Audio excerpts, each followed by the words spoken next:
ठीक है। तो हमारा जो नेक्स्ट टॉपिक है एक बहुत ही इंपॉर्टेंट टॉपिक है आपके स्टेट ऑफ मैटर का, that is Graham's law of diffusion and effusion. यहाँ तक सही है? तो देखो एक दो चीज मैं सबसे पहले आपको यहाँ पे समझा देना चाह रहा हूँ। फर्स्ट ऑफ ऑल कि what do you mean by the term diffusion and effusion. ठीक है, तो पहले हम लोग को टर्म समझना पड़ेगा डिफ्यूजन को, कि डिफ्यूजन क्या होता है। ठीक है, और उसके बाद हम लोग एक और टर्म पढ़ेंगे, दैट इज इफ्यूजन। इस दो टर्म को हम लोग को डिटेल में समझना है। तो देखो अगर मैं एक एक करके आपको यहाँ पे समझाना शुरू करूं, सबसे पहले टर्म अगर हम लोग ले डिफ्यूजन का, तो डिफ्यूजन को हम लोग सबसे पहले समझ लेते हैं। उसके बाद हम लोग इसके बारे में जो भी एनालिसिस करना हो उसके बारे में हम लोग करते हैं। जैसे डिफ्यूजन टर्म्स जो होते हैं, आप लोग इसको छोटी क्लास में भी पढ़ते हो कि डिफ्यूजन क्या होता है। बेसिकली कि ये होता है आपके इंटरमिक्सिंग ऑफ गैस, और इंटरमिक्सिंग ऑफ जो गैस होता है विदाउट एनी एक्सटर्नल इफेक्ट। मतलब कि जैसे मान के चलो आप अगर कभी भी घर में अगर आप यूज करते हो, जैसे कोई भी आपने अगर स्मेल आपको समझ में आता है, ठीक है, या फिर आप कोई भी अगरबत्ती जलाते हो, ठीक है, तो आप ये ऑब्जर्व करते हो कि या फिर ऑल आउट आप जलाते हो, तो किसी घर के किसी कॉर्नर में भी अगर आप ऑल आउट को जलाओ तो आप धीरे धीरे देखोगे कि घर के हर कॉर्नर में उसका आपको स्मेल देखने को आता है। तो ये जो स्मेल का आपको स्प्रेडिंग होता है, ये बेसिकली डिफ्यूजन के कारण होता है। तो बेसिकली डिफ्यूजन होता क्या है, इसको हम लोग डिफाइन करते हैं कि intermixing of gas without any external effect या aids is called as diffusion. मतलब कोई भी दो गैस अगर आपस में इंटरमिक्स हो रहे हैं विदाउट कोई एक्सटर्नल इफेक्ट के, उस फेनोमेना को हम लोग नाम देते हैं डिफ्यूजन। जैसे इसको एक हम लोग समझ लेते हैं, जैसे मान के चलो कि आपको बोला जाए कि एक आपके पास ये कोई कंटेनर है, इसमें कोई गैस ए रखा हुआ है, और ये आपको एक कलरलेस गैस है। ये आपको कैसा गैस है? एक कलरलेस गैस है। ध्यान से ऑब्जर्व करना। और मैं अगर आपको यहाँ पे बोलूं कि आपके पास कोई ये दूसरा कंटेनर है, इसमें कोई एक गैस रखा हुआ है, और ये गैस आपको मान के चलो ब्लू है। ये गैस कैसा है? ब्लू है। तो अगर आप इस दोनों कंटेनर को एक दूसरे के ऊपर अगर आप फ्लिप कर दो, जैसे मैं क्या बोलना चाह रहा हूं कि मैं ये बोलना चाह रहा हूं कि आपने क्या किया, इस गैस को एक दूसरे के ऊपर फ्लिप कर दिया। एक ही आपने गैस ले लिया और इसके ऊपर आपने दूसरे गैस को क्या किया? फ्लिप कर दिया, कंटेनर को, गैस को नहीं, कंटेनर को। तो आप ये पाओगे कि आपको गैस ए तो कलरलेस था, लेकिन गैस बी कैसा था? आपको ब्लू। तो आप धीरे धीरे ये ऑब्जर्व करोगे कि ये एक्चुअली जैसे आप ये दोनों कंटेनर को एक दूसरे के ऊपर फ्लिप किए ना, आपको ये ब्लू गैस आपको थ्रू आउट द कंटेनर आपको डिस्ट्रीब्यूट होता हुआ दिखेगा। आपको पहले देखो, पहले आपको गैस बी जो ब्लू था वो सिर्फ बी कंटेनर में था, लेकिन अगर आप इसको एक दूसरे के ऊपर फ्लिप करोगे तो आप ये पाओगे कि ये ब्लू गैस या फिर कलर ऑफ गैस जो कि ब्लूइश है, ये थ्रू आउट द कंटेनर आपको दोनों कंटेनर के बीच में स्पेस जो है यहाँ पे आपको डिस्ट्रीब्यूट होता हुआ दिखेगा। और ये जो आपको एक दूसरे में इंटरमिक्सिंग ऑफ गैस है, क्या आपने यहाँ पे किसी एक्सटर्नल इफेक्ट लगाया? क्या? कुछ नहीं किया। आपने सिर्फ क्या किया? एक कंटेनर को दूसरे के ऊपर फ्लिप कर दिया। तो इस फेनोमेना को हम लोग ही किस नाम से जानते हैं? इस फेनोमेना को हम लोग नाम से जानते हैं डिफ्यूजन। इसको हम लोग किस नाम से जानते हैं? डिफ्यूजन के नाम से जानते हैं। मेरे ख्याल से कुछ टर्म आपको समझ में आएगा कि डिफ्यूजन होता क्या है। तो मैं अगर इसको डिफाइन करूं तो मैं इसको कैसे डिफाइन कर सकता हूं डिफ्यूजन को, कि इंटरमिक्सिंग ऑफ, इसको हम लोग डिफाइन कर सकते हैं intermixing of gases without any external effect या external agency is called diffusion. तो मेरे ख्याल से आपको डिफ्यूजन का मतलब समझ में आ गया होगा कि डिफ्यूजन होता क्या है। ये कुछ नहीं, इंटरमिक्सिंग ऑफ टू गैस बिना कोई एक्सटर्नल हेल्प के आप अगर वो एक दूसरे में इंटरमिक्स कर रहे हैं, तो इसी फेनोमेना को हम लोग क्या मानते हैं? डिफ्यूजन। बोलो यहाँ तक बात सही है? मेरे ख्याल से इस एग्जांपल से थोड़ा बहुत आपको ये टर्म क्लियर भी होगा। अब ये बात आती है कि what do you mean by effusion? तो देखो इफ्यूजन टर्म्स थोड़ा सा आपको समझना जरूरी होता है। जैसे मैं इसको आपको एग्जांपल से बताऊं ना, अगर मैं इसको आपको एग्जांपल से समझाऊं, तो अगर आपके पास मान के चलो कि कोई भी टायर मान के चलो आप लेते हो, आपके पास साइकिल का टायर होता है या फिर कोई भी मोटरसाइकिल उसका भी टायर, अगर आप देखोगे, अगर उसके वॉल्व को जहां से आप गैस फिलअप करते हो, अगर उस वॉल्व को आप अगर बाहर निकाल दो तो आप देखोगे कि बहुत ही हाई प्रेशर से उस छोटे से स्पेस होल से आपको एयर बाहर निकलता है। और वो जो स्मॉल छोटे से होल्स के जगह से जो हाई प्रेशर के साथ आपको गैस रिलीज होता है, उस फेनोमेना को हम लोग नाम देते हैं इफ्यूजन। उसको हम लोग क्या नाम देते हैं? Effusion.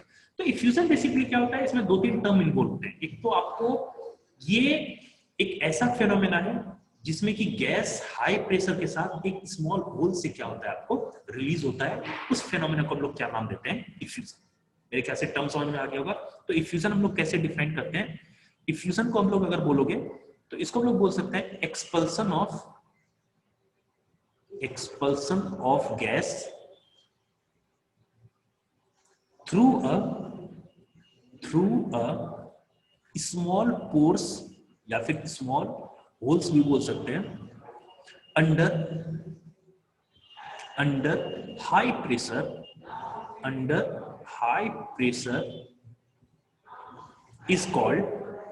is called effusion.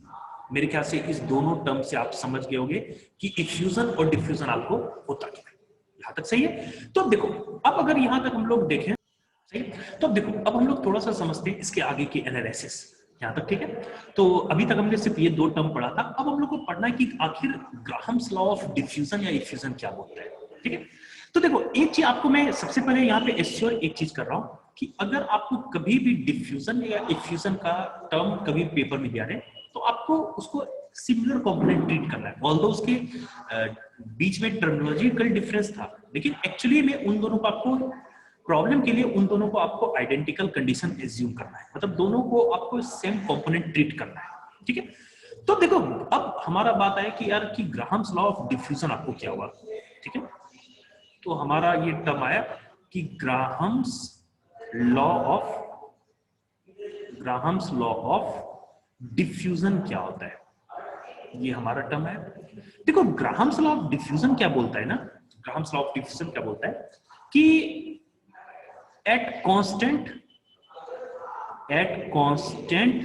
Pressure and temperature, मतलब कि आपको प्रेशर और टेम्परेचर क्या रखना है? Constant. Rate of diffusion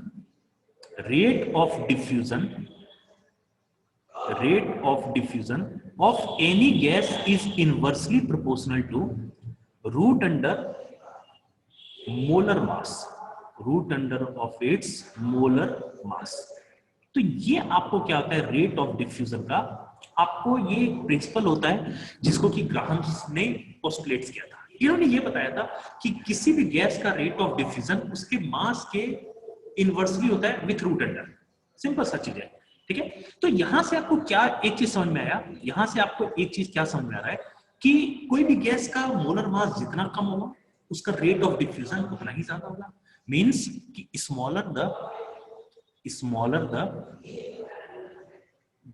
molar mass of a gas, greater will be या फिर larger will be its diffusion। बड़ा सिंपल सा टर्म्स आपको बता रहा हूं। ठीक है? तो इसको ये चीज आप ऑब्जर्व कर सकते हो, मतलब कि कोई गैस जितना हल्का होगा, जिसका मोलर मास जितना कम होगा, उसका रेट ऑफ डिफ्यूजन उतना ही ज्यादा होगा। कोई गैस जिसका मोलर मास जितना ज्यादा होगा, उसका रेट ऑफ डिफ्यूजन क्या होगा? उतना ही कम। रेट ऑफ डिफ्यूजन मेरे ख्याल से समझ में आपको आ गया। ये बेसिकली क्या होता है? दो या दो से ज्यादा गैसेस का आपस में इंटरमिक्स। यहां तक सही है? तो अब मैं यहाँ पे एक दो चीज आपको बताना शुरू करता हूँ। ठीक है? रेट ऑफ डिफ्यूजन आपने पढ़ लिया, इसका थ्योरी भी पढ़ लिया। अब मैं आपको एक दो चीज यहाँ पे बताता हूँ। ठीक है? कि मान के चलो आपको कभी भी दो गैस आपको दिया हुआ है, कि मैं आपको यहाँ पे केस लेके बता रहा हूँ कि आपको अगर कभी भी कंपैरिजन करने के लिए पूछा जाए, आपके पास मान के चलो दो गैस है, कोई भी गैस आपको गैस मान के चलो ए है और कोई गैस आपको बी है। बड़ा सिंपल सा चीज है। और ये से दो अलग अलग गैस हैं तो इसका भी मोलर मास कुछ होगा, let its molar mass be A और B का कुछ मोलर मास होगा, उसका मोलर मास होता है आपको MB। यहां तक सही है? तो अगर मैं गैस A के लिए रेट ऑफ डिफ्यूजन लिखूं, इसको RA से डिनोट कर रहा हूं, तो इसका क्या आ जाएगा? Root under of its molar mass का रूट अंडर, ये लिख सकते हैं। अच्छा, गैस B के लिए रेट ऑफ डिफ्यूजन क्या हो जाएगा? इसका रेट ऑफ डिफ्यूजन हो जाएगा root under M of B। ये हो जाएगा, बड़ा सिंपल सा चीज है। अब आपको अगर कभी इस दो गैस के रेट ऑफ डिफ्यूजन में कंपेयर पूछा गया ना, तो वो आपके लिए इंपॉर्टेंट होता है। जैसे जैसे मान के चलो इन दोनों गैस का आपको अगर कंपेयर पूछ लिया गया, तो मैं अगर बोलूं कि rate of diffusion of gas A by rate of diffusion of gas B अगर आपको निकालना है, तो इसका वैल्यू क्या हो जाएगा? Root under of MB by MA। ये आपके लिए इंपॉर्टेंट फॉर्मूला है, क्योंकि यहां से आपको अच्छे खासे क्वेश्चन सॉल्व होते हुए नजर आते हैं। तो आपको ये ध्यान रखना है कि ये रेट ऑफ डिफ्यूजन का फॉर्मूला है कब, जबकि दो गैसेस को आप कंपेयर करो। अच्छा, एक चीज आप ध्यान रखना, एक चीज ध्यान रखना कि ये फॉर्मूला जब भी हम लोग अप्लाई कर रहे हैं, एक चीज ध्यान देना है कि इन सारे केस में आपको प्रेशर, इस सारे केस में प्रेशर एंड टेम्परेचर जो भी होंगे, सारे केस में प्रेशर और टेम्परेचर जो होगा, ये आपको कैसे होंगे? कांस्टेंट। ये कैसे होंगे आपके? कांस्टेंट। क्या ये एग्री कर रहे हो? ठीक है, तो ये चीज आपको ध्यान देना है कि रेट ऑफ डिफ्यूजन अगर दो गैस का कंपेयर करना है, तो उसका फॉर्मूला होता है आपको RA बाय RB।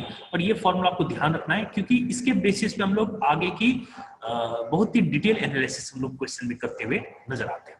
यहां तक सही है? तो ये चीज ध्यान रखना कि ये रेट ऑफ डिफ्यूजन का कंपैरिजन है कब, जबकि प्रेशर और टेम्परेचर क्या है आपका? सेम है। चलो, ये भी समझ में आ गया। अब देखो क्या होता है ना, एक दो चीज यहाँ पे आपको समझना पड़ेगा। एक दो चीज क्या समझना है ना कि रेट ऑफ डिफ्यूजन को ना हम लोग अलग अलग टर्म्स में डिफाइन कर सकते हैं। रेट ऑफ डिफ्यूजन को हम लोग अलग अलग टर्म्स में हम लोग डिफाइन कर सकते हैं। कैसे कैसे रेट ऑफ डिफाइन कर सकते हैं रेट ऑफ डिफ्यूजन को ना, तो हम लोग यहाँ पे एक नेक्स्ट हेडिंग ही लिख लें। तो सबसे पहले हम लोग थोड़ा सा एनालिसिस कर रहे हैं कि रेट ऑफ डिफ्यूजन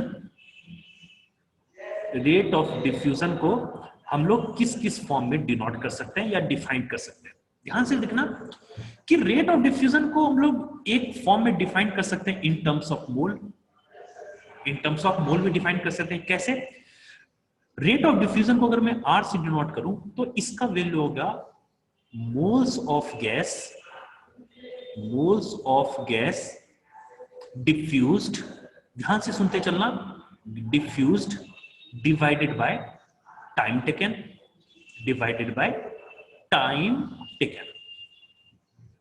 यानी अगर मैं इसको सिंपल फॉर्म में लिखूं तो कैसे लिख सकता हूं? N/T। या नोटेशन ध्यान रखना, क्योंकि अभी इसको हम लोग को जरूरत पड़ेगा। अच्छा, रेट ऑफ डिफ्यूजन इसका मतलब क्या हुआ कि अगर कभी भी किसी गिवन टाइम में अगर ज्यादा number of mole of gas एक दूसरे में इंटरमिक्स होंगे, मतलब बोलोगे आप कि उस गैस का रेट ऑफ डिफ्यूजन ज्यादा होगा। अल्टीमेटली बात ये है कि N/T का रेशियो अगर ज्यादा हुआ, तो इसका मतलब that particular gas has more rate of diffusion. Simple thing. अच्छा, दूसरा चीज, रेट ऑफ डिफ्यूजन को हम लोग एक और टर्म्स में डिनोट कर सकते हैं या फिर डिफाइन कर सकते हैं इन टर्म्स ऑफ वॉल्यूम। तो इसको हम लोग कैसे डिफाइन कर सकते हैं कि वॉल्यूम ऑफ गैस डिफ्यूज्ड, इसको हम लोग कैसे डिफाइन कर सकते हैं? Volume of gas diffused divided by time taken. हम लोग ऐसे भी रेट ऑफ डिफ्यूजन को डिफाइन कर सकते हैं, मतलब कि अगर ज्यादा वॉल्यूम कोई भी गैस डिफ्यूज हो रहा है कम टाइम में, तो बोलोगे आपका रेट ऑफ डिफ्यूजन ज्यादा है। यानी अल्टीमेटली बोलने का मतलब है कि अगर किसी गैस के लिए V/T का रेशियो अगर ज्यादा हुआ, तो उस गैस का रेट ऑफ डिफ्यूजन भी क्या होता है? ज्यादा होता है। बहुत ही सिंपल सा चीज है। ठीक है। अच्छा, थर्ड हम लोग एक और तरीके से हम लोग रेट ऑफ डिफ्यूजन को डिफाइन कर सकते हैं। कैसे? ये आपको होता है इन टर्म्स ऑफ डिस्टेंस। जैसे कि distance of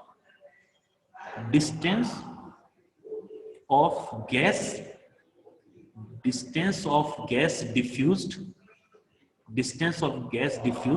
divided by time taken, divided by time. Simple सा।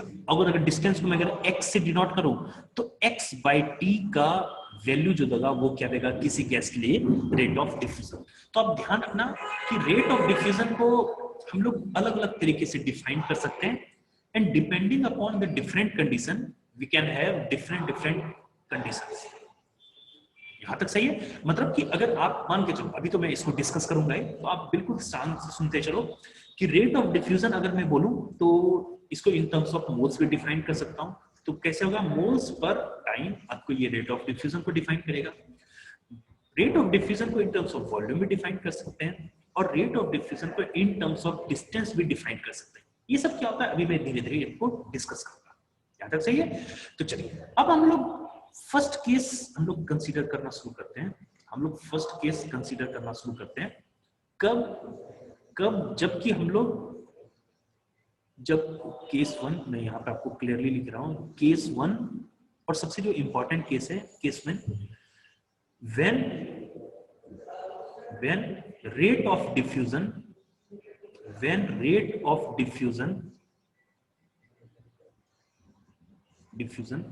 is defined in terms of volume and time, ध्यान से सुनते चलना, ठीक है?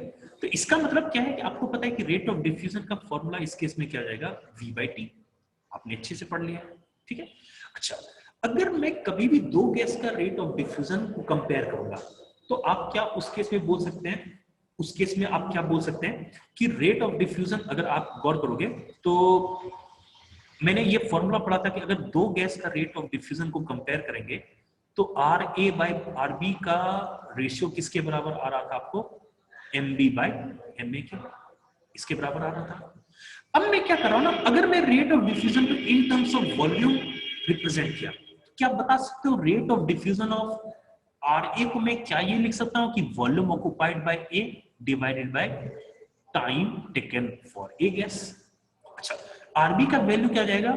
अगर मैं RB को लिखूंगा, क्या मैं यहां पे लिख सकता हूं कि TB डिवाइडेड बाय VB? बिल्कुल लिख सकते हैं। और इस केस में आपको एक फॉर्मूला आता हुआ दिखेगा कि VA/VB into TB/TA, this should be equal to MB/MA। यहां पे क्या फॉर्मूला आता जाएगा? ये आपको एक इंपॉर्टेंट फॉर्मूला आता हुआ दिखता है। बोलो सही है? मैंने कुछ नहीं किया, मैंने रेट ऑफ डिफ्यूजन को सिर्फ किस टर्म में असाइन किया? वॉल्यूम पर यूनिट टाइम पे।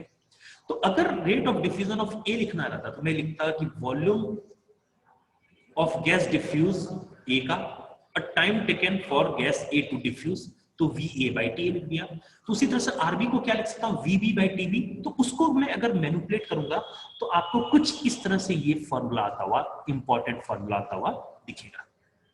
बोलो बात सही है? बड़ा बेसिक से टर्मिनोलॉजी है, तो आप देखना कि ये कहां से आया। ये मैं अगेन रिकॉल आपको करता रहा हूं, ये टर्म कहां से आया? ये टर्म एक जो इंपॉर्टेंट फॉर्मूला आपको यहाँ पे डिराइव किया, यहां से मैं आगे का एनालिसिस हर टर्म कर रहा हूं। यहां तक सही है? अब देखो, अगर आपने ये केस कंसीडर किया ना, तो अब यहाँ पे एक दो चीज हो सकते हैं, क्या केस हो सकता है ना, इसमें फर्दर एक अंदर में केस हो सकता है कि if volume of gas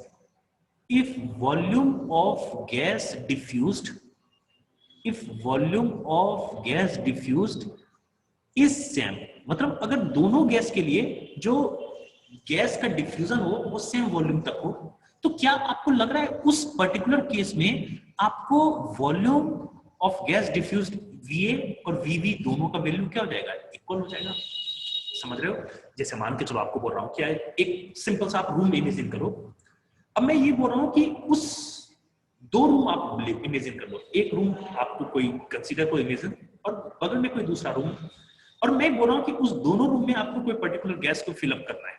simple सा चीज है, ठीक है? तो वही मैं केस ले रहा हूं कि क्या दोनों गैस के केस में, दोनों कंडीशन में वॉल्यूम जो गैस को डिफ्यूज होना है वो तो आपको सेम हो गया क्योंकि रूम का साइज दोनों सेम है। तो उस केस में ये फॉर्मूला आपको क्या कन्वर्ट होता हुआ नजर आएगा कि TA/TB is equal to MA/MB। यहां तक आपको समझ में आ रहा है? ये कहां से मैंने, क्या आपको याद करना है कि याद नहीं करना है? ये जो मैंने ये फॉर्मूला यहां पे आपको डिराइव किया, इसके बेसिस पे हम लोग डिफरेंट एनालिसिस कर रहे हैं। यहां तक सही है। तो इस यहां से आपको क्या समझ में आया, यहां से समझ में क्या आया कि अगर कभी भी कोई भी गैस जो कि डेफिनेट वॉल्यूम में डिफ्यूज्ड हो, अगर उसका मोलर मास अगर आपको ज्यादा रहा तो वो ज्यादा टाइम लगेगा डिफ्यूज होने। ये सर आप एग्री करोगे। जैसे मैं आपको एक चीज बता दे रहा हूं, ठीक है, अब मैं थोड़ा सा रिकॉल करके आपको बता दे रहा हूं। आपने क्या पढ़ा कि जो गैस का मास कम है वो जल्दी डिफ्यूज होता है। अब मैं आपको बोल रहा हूं, ध्यान से सुनना, कि मैं बोल रहा हूं कि एक मेरा ऑक्सीजन गैस है और मेरा एक SO2 गैस है। तो ऑक्सीजन गैस का मोलर मास कितना हो जाएगा 32, SO2 का मोलर मास कितना हो जाएगा 64। क्या आप बता सकते हो कि दोनों का रेट ऑफ डिफ्यूजन किसका ज्यादा होगा? तो आप बोलोगे सर कि ऑक्सीजन का रेट ऑफ डिफ्यूजन ज्यादा होगा क्योंकि उसका मोलर मास कम है। चलो यहां भी बात सही हो गया। अब मैं आपको बता रहा हूं कि अब मैं बोल रहा हूं कि दो आइडेंटिकल क्यूब ले लो, दो आइडेंटिकल क्यूब लो। एक में बोला गया है कि एक में आपने O2 गैस को डिफ्यूज करवाया अंदर और दूसरे क्यूब में आपने SO2 गैस को डिफ्यूज करवाया, और आपको यह बोला गया है कि दोनों बॉक्स को आपको फिल करना है गैस से कंप्लीटली। तो आप शायद समझ रहे होंगे कि ऑक्सीजन गैस का मास कम है तो उस वॉल्यूम को कवर करने के लिए वो आपको कम टाइम लेगा। वो आपको क्या लेगा? कम टाइम। क्यों? क्योंकि ऑक्सीजन का मास अगर कम है तो वो ज्यादा डिफ्यूज होगा, और ज्यादा अगर डिफ्यूज होगा तो सेम वॉल्यूम को ऑक्यूपाई करने में वो कम टाइम लेगा। वहीं पे अगर SO2 का मोलर मास ज्यादा है, उसका रेट ऑफ डिफ्यूजन क्या होगा? कम होगा। और अगर सेम वॉल्यूम को ऑक्यूपाई करना है तो चूंकि रेट ऑफ डिफ्यूजन कम है तो उस वॉल्यूम को ऑक्यूपाई करने के लिए वो टाइम ज्यादा लेगा। तो यहां से आपको एक चीज समझ में आ रहा है कि अगर वॉल्यूम जो आपको ऑक्यूपाई करना है उसका वैल्यू अगर सेम है तो आपको कोई भी गैस जिसका मास ज्यादा होगा उसमें ज्यादा टाइम लगेगा। तो क्या आप यहां से बोल सकते हो कि in that case TA is directly proportional to MA? मतलब जिस गैस का मास ज्यादा उसको सेम वॉल्यूम ऑक्यूपाई करने के लिए आपको ज्यादा टाइम लगेगा। ये चीज शायद आप रिलेट भी कर सकते हो। यहां तक सही है? अच्छा जी, अगर मैं इसमें दूसरा सब हेडिंग ले लिया कि यहां पे तो मैंने पहले वॉल्यूम डिफ्यूज सेम किया था, अब मैं बोल रहा हूं कि if the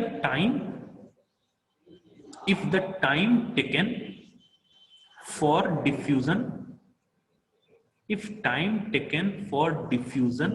is same, अगर डिफ्यूजन के लिए टाइम टेकन जो है वो सेम है, तो क्या आप बोल सकते हो कि इस गिवन एक्सप्रेशन में किसका वैल्यू बराबर हो जाएगा? TA और TB का वैल्यू बराबर है, क्योंकि ये तो मैंने कंडीशन ही लगा दिया।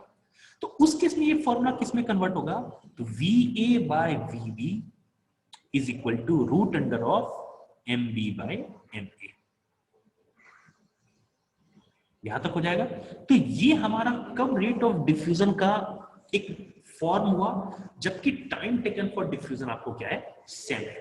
ठीक है, जैसे मान के चलो इसको मैं एक चीज आपको बता रहा हूं अगेन, कि अगर मैं बोलूं कि सेम क्यूब को आप एग्जांपल ले लो, एक मैंने क्यूब A ले लिया है, जैसे मैं यहां पे आपको रिलेट भी कर दे रहा हूं। मान के चलो मैंने ये क्यूब A ले लिया और ये मैंने क्यूब B ले लिया। ठीक है, ध्यान से समझना। तो आप भी समझोगे कि अगर मैं अगर क्यूब A में मैं ऑक्सीजन गैस डिफ्यूज कर रहा हूं और क्यूब B में SO2 गैस डिफ्यूज कर रहा हूं, क्या बता सकते हो किसका रेट ऑफ डिफ्यूजन ज्यादा होगा? तो आप बोलोगे कि ऑक्सीजन का रेट ऑफ डिफ्यूजन ज्यादा होगा। क्यों? क्योंकि उसका मोलर मास कम है। बोलो सही है। अब मैं अगर बोल रहा हूं कि मैं यहां पे एक कोर्स है जिसको मैंने 5 मिनट के लिए ओपन किया, और इसमें यहां पे भी एक गैस जो आप SO2 भर रहे हो, इसमें यहां पे होल्स को मैंने 5 मिनट के लिए ओपन किया है। ठीक है, और मैं यहां से कौन सा गैस फिल करूंगा? O2, और यहां से कौन सा गैस फिल करूंगा? मैं SO2। ठीक है, ध्यान देना मैं क्या बोल रहा हूं। मैं दोनों होल्स को 5 मिनट तक के लिए गैस के लिए खुला रखा कि 5 मिनट तक गैस अंदर आ सकता है। तो अब अगर 5 मिनट तक के लिए मैं होल्स को ओपन रखूंगा तो वो गैस जल्दी इंटर करेगा जिसका मास कम होगा, क्योंकि उसका रेट ऑफ डिफ्यूजन ज्यादा है। तो जिसका वॉल्यूम वो ज्यादा कवर करेगा जिसका कि मोलर मास कम होगा। तो आप अगेन वही देख सकते हो कि आपको अगर सेम 5 मिनट तक के लिए ओपन करोगे ना, क्योंकि ऑक्सीजन का मोलर मास कम है तो ये ज्यादा वॉल्यूम ऑक्यूपाई करेगा सेम टाइम में। तो यही आपको बोल रहा है कि volume occupied by any gas is inversely proportional to root under of their molar mass. तो इसको मैं यहां से रिलेट कर सकता हूं। ठीक है, ये चीज थोड़ा सा विजुलाइज करना, क्या मैं बोल रहा हूँ, इसको वीडियोस को बार बार देखना तो आपको रिलेट कर पाओगे, और बड़ी सिंपल सा चीज है। ठीक है, तो लेकिन ये चीज देखना, ये फॉर्मूला कब है, जबकि टाइम फॉर डिफ्यूजन दोनों गैस के लिए मैंने सेम रखा है। पहला कंडीशन कौन सा था, जबकि मैंने वॉल्यूम ऑफ डिफ्यूजन दोनों केस में सेम रखा है। यहाँ तक सही है? तो चलो, तो यहां तक आपने अगर ये देख लिया तो अब हम लोग थोड़ा सा आगे बढ़ना शुरू करते हैं। ठीक है, तो ये हमारा फर्स्ट केस था, कब, जबकि मैंने रेट ऑफ डिफ्यूजन को किसके टर्म्स में डिनोट किया, इन टर्म्स ऑफ वी, और टी को मैंने डिनोट किया। यहां तक सही है? तो इस बेसिस पे ये कुछ आपको इंपॉर्टेंट फॉर्मूला डेरिवेट होता है। अब मैं दूसरा केस ले रहा हूं, अब मैं ले रहा हूं आपको सेकेंड केस, केस सेकेंड। ठीक है, मैं थोड़ा सा इसको अगर ऊपर स्लैप कर दूं तो लिखने में आसानी होगा। मैं सेकेंड केस ले रहा हूं, कब, when rate of diffusion, when rate of diffusion is expressed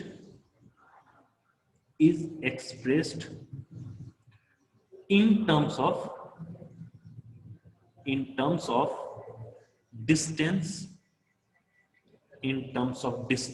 and time, यहां तक सही है? यानी मैं रेट ऑफ डिफ्यूजन को किसके टर्म में डिफाइन कर रहा हूं, डिस्टेंस को अगर x से डिनोट किया और टाइम को t से डिनोट किया, तो मैं x को किससे डिनोट कर रहा हूं, सॉरी r को किससे डिनोट कर रहा हूं, x by t से। तो देखो, क्या मैं अब अगर दो गैस का रेट ऑफ रिएक्शन कंपेयर करूं तो मुझे एक ही फॉर्मूला याद आता है, क्या होगा, RA by RB का रेशियो क्या हो जाएगा, √MB by MA, MB by MA लिख जाएंगे। अच्छा, क्या मैं अगर रेट ऑफ डिफ्यूजन को इन टर्म्स ऑफ डिस्टेंस और टाइम रिप्रेजेंट करूं तो आप अब समझ में आ रहा होगा कि इसको मैं XA by TA लिख सकता हूं, और RB को हम लोग TB by XB हम लोग लिख सकते हैं। तो इन टर्म्स ऑफ डिस्टेंस और टाइम हमारा रेट ऑफ डिफ्यूजन का एक्सप्रेशन क्या आ जाएगा, XA by TA into TB by XB is equal to √MB by MA। ये आता हुआ दिखेगा, समझिए, बेहद ही सिंपल है। आप अगर गो थ्रू होते जाओगे टॉपिक से ना, तो आप खुद ही रिलेट कर लोगे कि मैं क्या कर रहा हूं। ठीक है, मैंने फर्स्ट टाइम क्या किया कि रेट ऑफ डिफ्यूजन को इन टर्म्स ऑफ मैंने वॉल्यूम रिलेट किया, रेट ऑफ डिफ्यूजन के इन टर्म्स ऑफ डिस्टेंस में इस बार रिलेट कर रहा हूं, और इस पे बेस्ड क्वेश्चन आपको जेईई में पूछा गया है, तो इसको तो थोड़ा सा आप लोग सीरियसली देख लेंगे। अब मैं इसको डिफरेंट केस यहां पे इसके अंदर देख रहा हूं। तो अगर मैं बोल रहा हूं कि केस वन, पहला केस वन क्या है कि अगर रेट ऑफ डिफ्यूजन सेम रहा, इसका मतलब इफ TA एंड TB आपको क्या है, आपको सेम है, तो क्या उस केस में बोल सकते हो कि ये फॉर्मूला हमारा किस में कन्वर्ट होता हुआ दिखेगा, तो ये फॉर्मूला जो ऊपर वाला था ये कन्वर्ट होता हुआ दिखेगा कि XA by XB is equal to √MB by MA। ये किस में कन्वर्ट होता हुआ, इसमें कन्वर्ट होता हुआ दिखा जाएगा। कैसे मैंने ये किया, ये अब मैं प्योर एनालिसिस यही कर रहा हूं जो कि मैंने इस केस में किया था, याद है, ये दोनों केस मैंने ग्रीन और ब्लू से किया हूं, सेम इसी तरह का एनालिसिस। अच्छा, केस 2 में अगर देखूं, अगर मैं केस 2 देख लूं, केस 2 अगर मैं बोलूं कि मेरे पास डिस्टेंस जो दो गैस डिफ्यूज हो रहे हैं वो अगर सेम डिस्टेंस कवर कर रहे हैं, तो उस केस में ये फॉर्मूला हमारा क्या हो जाएगा, तो हमारा फॉर्मूला ये हो जाएगा TB by TA is equal to MB by MA, TB by TA is equal to MB by MA।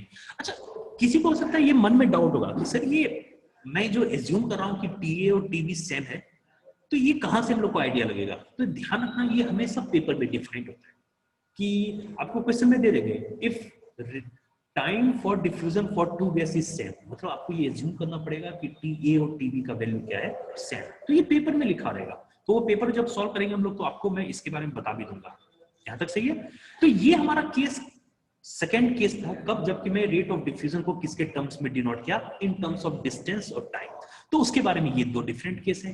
इसको तो आप शायद आप समझ पा रहे हो कि मैंने कैसे किया, क्योंकि मैंने फर्स्ट को बड़ी धीरे धीरे समझाया, तो सेकंड को मैं आपको उससे सिमिलरिटी ही आप इसको प्रूफ कर सकते हो या फिर इसको समझ सकते हो। ठीक है, तो देखो ये तो हमारा दूसरा केस था।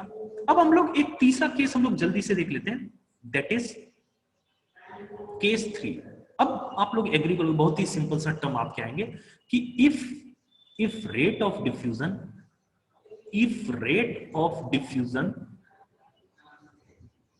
is expressed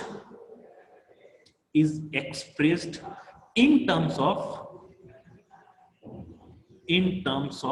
mole and time,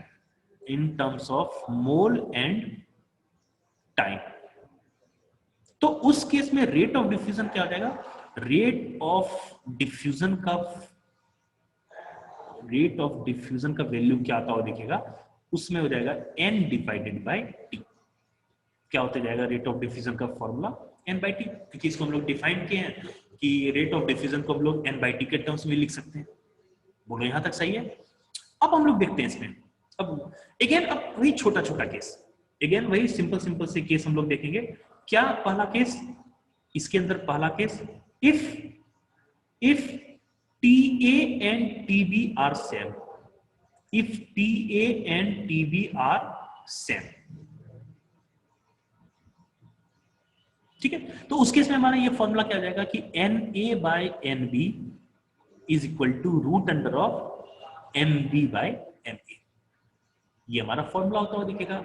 अच्छा, मैं एक चीज शायद छोड़ दिया कि मैं अगर इसको 2 गैस के लिए कंपेयर करूंगा तो उसके इसमें हमारा फॉर्मूला क्या हो जाएगा? NA by TA into TB by NB, this should be equal to root under of MB by MA। ये हमारा एक फॉर्मूला होता है कब, जबकि रेट ऑफ डिफ्यूजन को हम लोग किससे डिनोट करें? मोल्स के टर्म्स में रिप्रेजेंट करें। यहां तक सही है? तो ये हमारे कुछ केस, छोटे छोटे केस हैं जिसमें कि हम लोग बड़ा सिंपल सा, अगर मैं जल्दी से क्विक रिव्यू आपको करवा दूं, मैंने बहुत ही सिंपल सा पढ़ा कि रेट ऑफ डिफ्यूजन क्या होता है हमारा, कि कोई भी गैस का रेट ऑफ डिफ्यूजन इसके मोलर मास का इनवर्सली प्रोपोर्शनल होता है। यही ग्राम्स का करना था। और उसके बाद हमने क्या किया कि 2 गैस को कंपेयर कर लिया कि rate of diffusion of 2 gas कैसे निकालते हैं।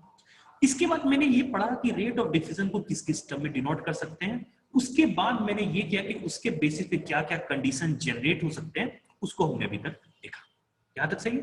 अच्छा, एक चीज मैं आपको यहां पे सबसे पहले बता दे रहा हूं कि ये सारा केस जो हम लोग पढ़ रहे हैं, ये केस में कांस्टेंट आपको क्या था? आपको ये सारे केस में प्रेशर और टेम्परेचर आपको क्या थे? कांस्टेंट थे। यहां तक एग्री कर रहे हो? लेकिन अब ये बात आती है, अब मैं इसको नेक्स्ट हाईलाइट करके आपको पढ़ा रहा हूं कि अब ये बात आती है कि अगर मेरा प्रेशर कांस्टेंट नहीं रहा, अगर मेरा टेम्परेचर कांस्टेंट नहीं रहा, तो उस केस में रेट ऑफ डिफ्यूजन क्या होगा? ध्यान से सुनना, ठीक है? तो इसके लिए मैं आपको एक दो चीज, छोटे छोटे पॉइंट आपको डिस्कस कर रहा हूं, और इसको मैं नेक्स्ट हेडिंग के बारे में बता रहा हूं कि पहला चीज ध्यान देना कि रेट ऑफ डिफ्यूजन जो होता है, रेट ऑफ डिफ्यूजन, अगर प्रेशर और टेम्परेचर दोनों कांस्टेंट नहीं रहा, तो उस केस में जो इसका फॉर्मूला होता है, वो फॉर्मूला क्या होता है? P divided by root under T into M। क्या होता है? P divided by root under T into M। यानी अगर मैं आपको यहां पे एक चीज बता दिया कि इस केस में, याद है पिछले केस में हमारा कांस्टेंट क्या था? प्रेशर और टेम्परेचर दोनों कांस्टेंट थे। लेकिन मैं यहां पे एक सिंप्लिसिटी के लिए एज्यूम कर रहा हूं कि एज्यूम टेम्परेचर इज कांस्टेंट। अगर आपको सिर्फ टेम्परेचर ही कांस्टेंट दिया रहे, प्रेशर कांस्टेंट ना दिया रहे, तो उस केस में रेट ऑफ डिफ्यूजन किसके प्रोपोर्शनल हो जाएगा? P के, और इनवर्सली किसके प्रोपोर्शनल हो जाएगा? M के। यहां तक सही है? तो ये एक इंपॉर्टेंट फॉर्मूला है। अगेन ध्यान रखना कि इस केस में सिर्फ कांस्टेंट क्या है? सिर्फ और सिर्फ टेम्परेचर आपको क्या दिया है? कांस्टेंट दिया है। यहां तक सही है? तो अगर मैं 2 केस के लिए रेट ऑफ डिफ्यूजन को कांस्टेंट टेम्परेचर पे डिस्कस करूं, क्या आप बोल सकते हो कि rate of diffusion of 2 gas क्या हो जाएगा? RA बाय RB का रेशियो हो जाएगा PA by PB root under MB by MA। मेरे ख्याल से बेहद ही इजीली एग्री करोगे कि rate of diffusion of two gas को अगर कंपेयर करेंगे in terms of pressure and molar mass क्या होगा, यही एक्सप्रेशन होगा। ध्यान रखना कांस्टेंट हमने क्या रखा है, टेम्परेचर। यहां तक सही है। तो इस बेसिस पे अब अगेन आपको बहुत सारे क्वेश्चन पूछ के इस फॉर्मूले को यूज करने के लिए आपको पेपर में दिया जाता है। ठीक है, तो ये कुछ छोटे छोटे टर्म्स थे आपको रेट ऑफ डिफ्यूजन के बारे में जिसको आपने पढ़ा। मैं क्या बताया, सिर्फ दो कंडीशन ध्यान रखना कि rate of diffusion constant pressure और टेम्परेचर पे क्या होता है, तो वो inversely proportional to root under molar mass होता है। अच्छा, अगर rate of diffusion constant temperature पे पूछा जाए क्या होता है, तो ये होता है rate of diffusion is directly proportional to pressure, जो कि हमने यहाँ पे पढ़ लिया, जो कि मैंने यहाँ पे पढ़ लिया। ठीक है, और inversely proportional to root under mass होता है। और इस केस में अगर दो गैस को कंपेयर करेंगे तो उनके रेट ऑफ डिफ्यूजन का रेशियो होता है ये टर्म। ठीक है, तो ये हमारी तरफ से एक रेट ऑफ डिफ्यूजन के बारे में थोड़ा बहुत एक छोटा सा इंट्रोडक्शन है। तो ये आपका थ्योरेटिकल पार्ट वो कवर करता है रेट ऑफ डिफ्यूजन को।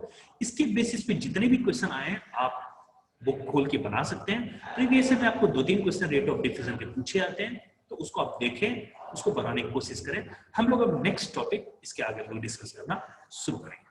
ठीक है।